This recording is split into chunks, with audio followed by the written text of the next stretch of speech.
ชื่อของมิ่งมิตรที่ซึ้งตรึงใจ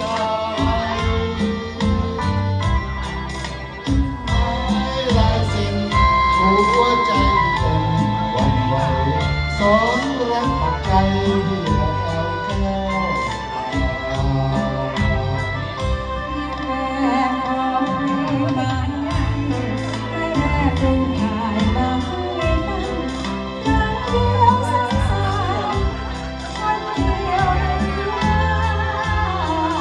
คนเดียวเห็นกัน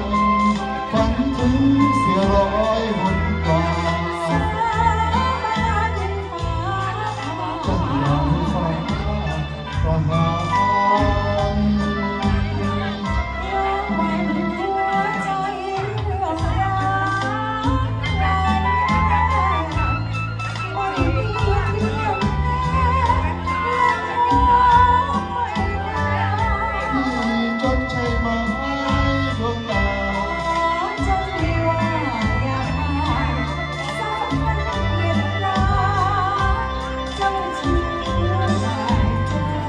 ขอเสียงตบมือให้กับช้างเผือกเชือกไทยหน่อย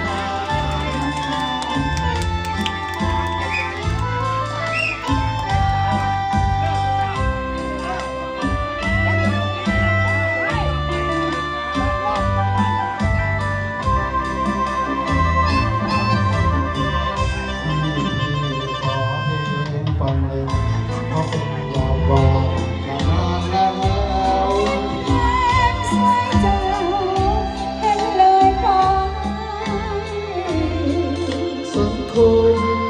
ลิเก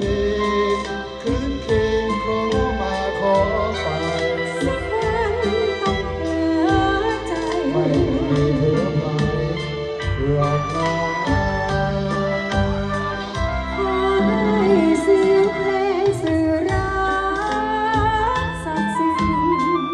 ช่วยเนรมิตติดใจ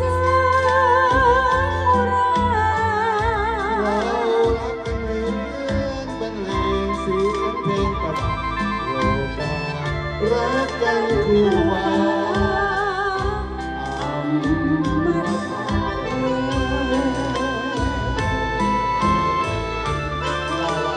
มะนาวไม่มีน้ำค่ะมะนาวไม่มีน้ำ ขออนุญาตอีกสักเพลงนะครับ